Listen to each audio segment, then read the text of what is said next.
Before the first tomb was carved into the limestone cliffs of the Nile Valley, before the first priest lit the first torch in the first temple, there was a question that burned in the heart of every living thing.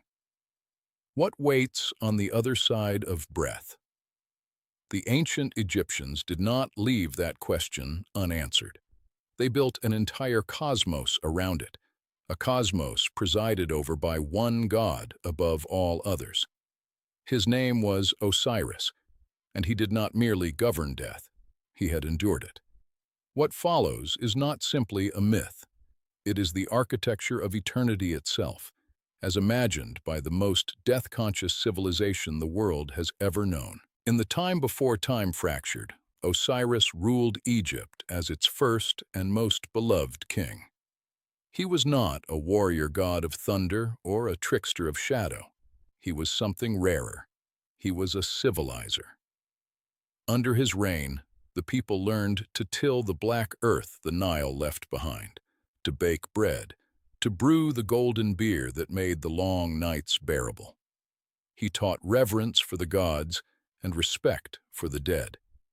His queen was Isis, brilliant, devoted, and radiant with power of her own.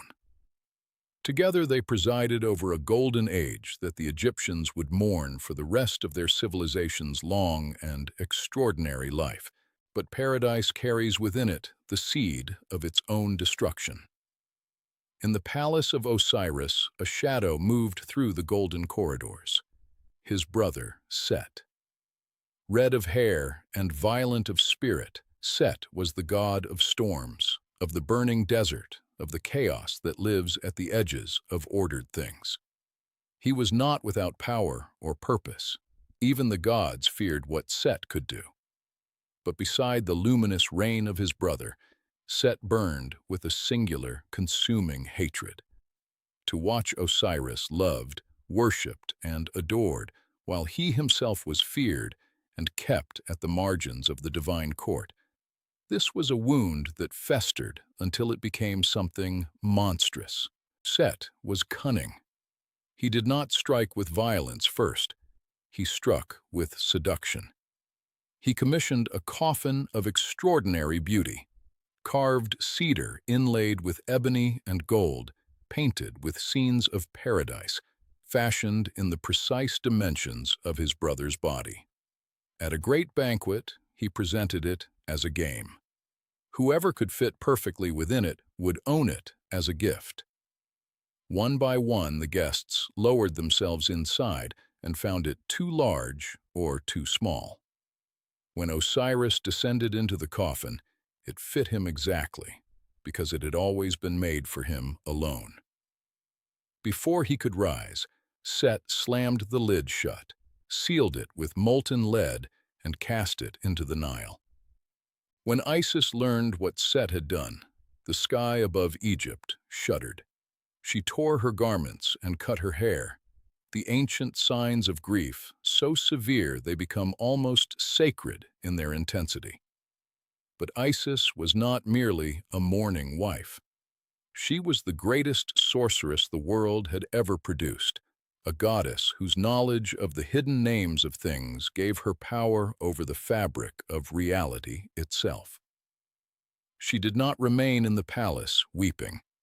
She transformed herself into a bird, some say a kite, some say a swallow, and took to the air, searching the length of the Nile, then beyond, scanning the waters and the shores for any trace of the golden coffin that carried her murdered king. The coffin had drifted across the sea to Byblos on the Phoenician coast. There it had washed ashore, and in the manner of miraculous things, a great tree had grown up around it, a tamarisk of extraordinary size, its trunk slowly consuming the cedar coffin until Osiris lay hidden at the very heartwood of the living tree. The king of Byblos, marveling at this tree's impossible beauty and the divine fragrance that emanated from it, had it cut down and fashioned into a pillar for the roof of his palace. Osiris lay at the center of the king's hall, unrecognized, worshipped by accident, a god hidden in plain sight among people who did not know what they harbored.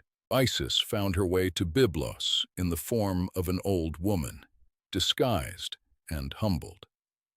She sat by the well where the queen's handmaidens drew water, and through the grace of small kindnesses, braiding their hair, speaking words of comfort, she earned their trust and ultimately a place in the royal household as nurse to the queen's infant son. In the night, she held the child over the sacred fire, burning away his mortality as an act of love. When the queen discovered this and screamed in horror, Isis cast aside her disguise and revealed herself in her true form, blazing with divine light, terrible and magnificent.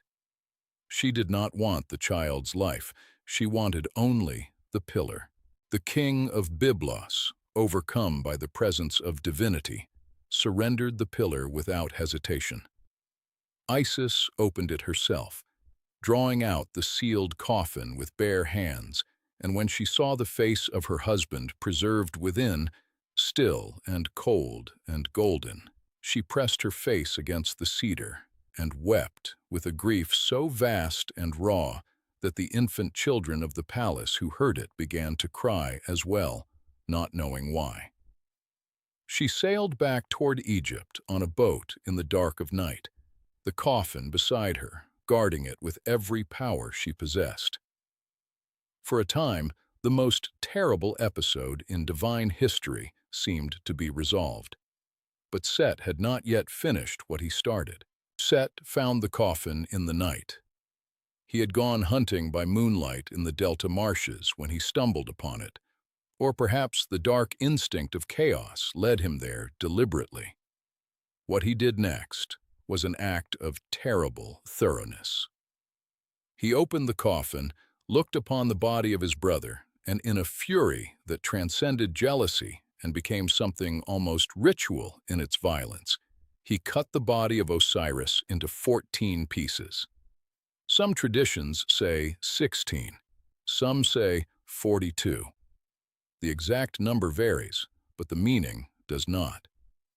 He scattered the pieces across Egypt, some into the Nile itself, some into distant deserts, some into the soil of foreign lands.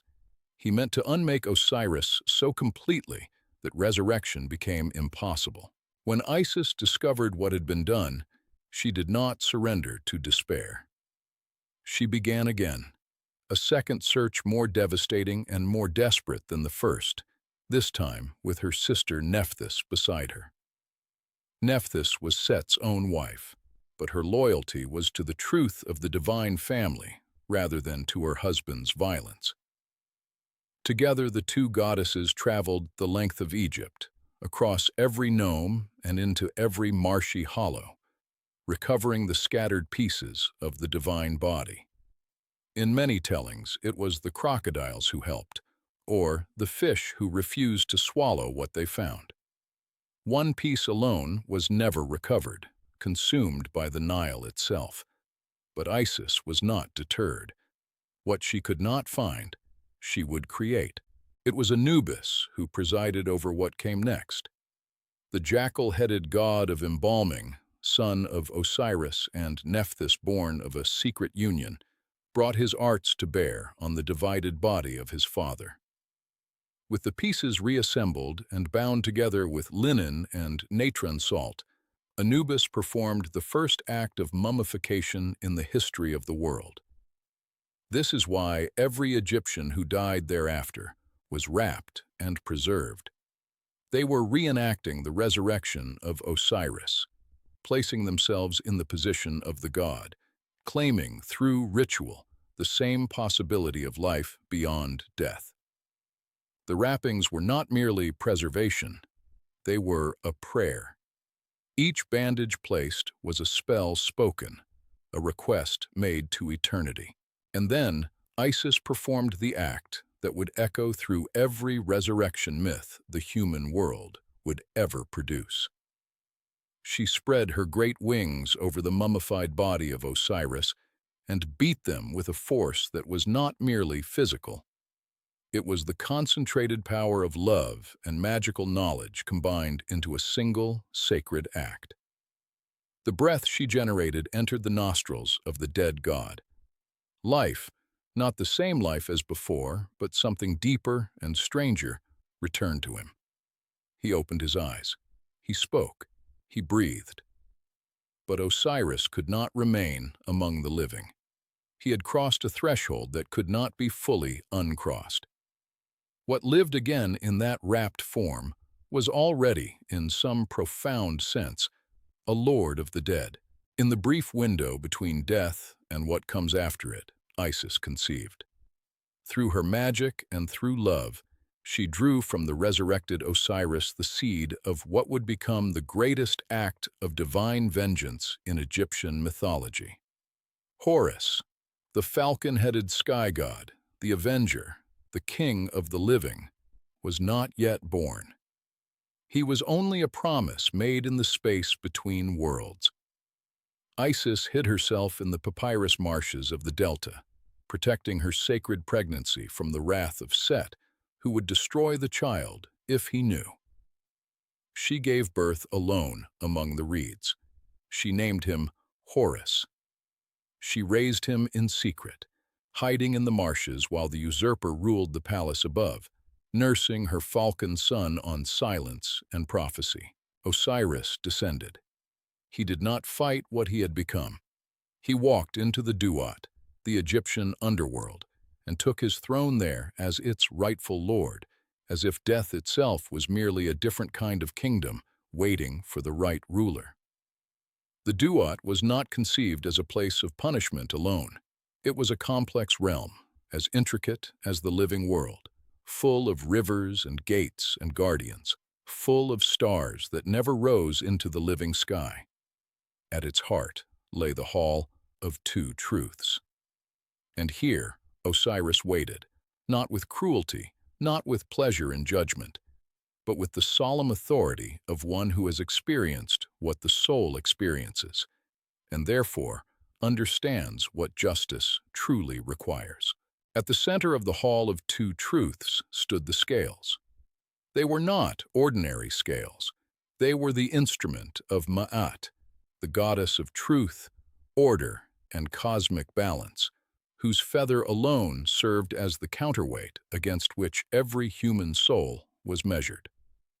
On one pan of the scale, the feather of Ma'at, white, weightless, representing a life lived without false weight, without cruelty, without the heavy accumulation of wrongdoing. On the other pan, the human heart. The Egyptians believed the heart was the seat of the soul, the repository of every choice ever made. A life lived with compassion and justice produced a heart lighter than a feather. A life lived in sin and cruelty produced a heart that sank and condemned. Beside the scales stood Thoth, ibis-headed god of wisdom and writing, the divine recorder. He held his palette and reed, ready to inscribe the verdict of the scales into the eternal record. It was Thoth who wrote the Book of the Dead, the collection of spells, declarations, and passwords that the deceased would need to navigate the Duat safely.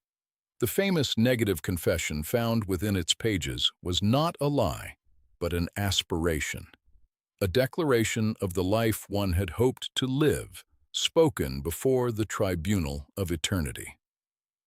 Thoth recorded everything. He forgot nothing. In the theology of ancient Egypt, the act of writing was itself sacred. To inscribe something was to make it immortal, to pull it out of the river of time and fix it in eternity.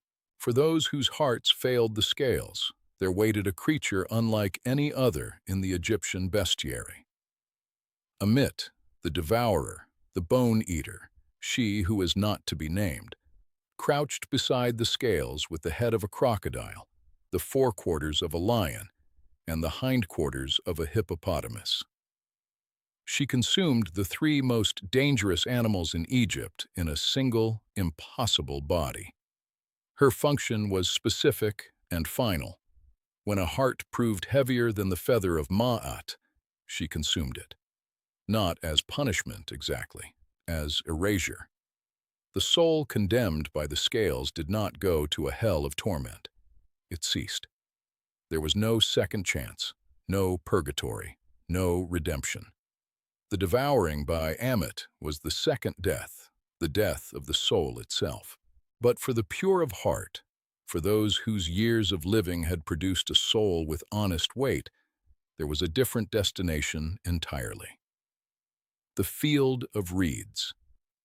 The Egyptians called it Aru. It was not a vague spiritual paradise, but a specific, vivid, entirely Egyptian vision of perfection. A land of eternal harvest, where the grain grew taller than a man, where the Nile flooded in perfect seasons and never failed, where every loved person one had lost waited in the golden light of an afternoon that never ended. The soul would work there, because the Egyptians were honest enough to know that a paradise without purpose would feel empty. But the work would be joyful, and the bread would never run out, and the beer would always be cold. Above the world, the story did not end with Osiris in the underworld. Horus grew to manhood in the marshes and rose to challenge Set in a conflict that lasted decades in the mythological reckoning. A battle that was sometimes physical, sometimes legal, sometimes fought in the court of the gods before Ra himself. One of Horus's eyes was torn out by Set. Set lost something in return. The eye of Horus, the Wadjet, became one of the most powerful protective symbols in all of Egypt. In the end, the gods decided in favor of Horus. He took the throne of the living. Osiris remained the throne of the dead. Set was cast out but not destroyed, because even chaos has its necessary place in the order of things.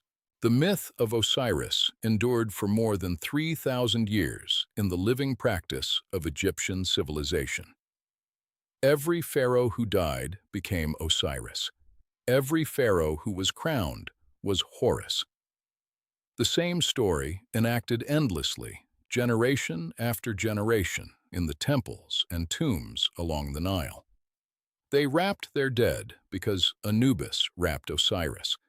They placed the heart in the chest because Isis reassembled the divine body. They spoke the words of Ma'at because Thoth wrote them down at the first judgment ever held.